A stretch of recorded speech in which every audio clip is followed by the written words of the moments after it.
مرا به فرصت مشتاقیم کمال آور، به عقل و جان و دل از بذل دیده حال آور.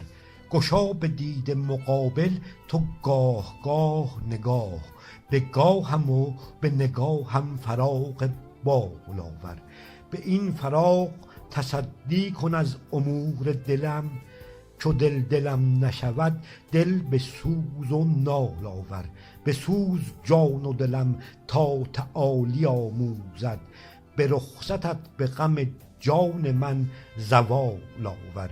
بگیر دست مرا ذره پروری ها کن، به هر دمم به نظر رؤیت جمال آور. چو عقل سر به دلم بیم راه می دارد، مجال پختگی عقل خام و کال آور.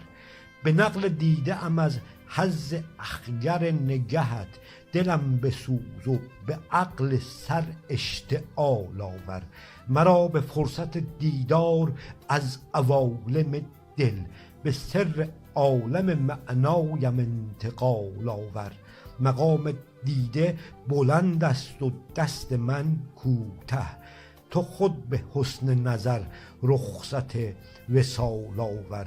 خیال شعر دگر بر نمی دهد طالب، مرا به فرصت مشتاقیم کمال آور.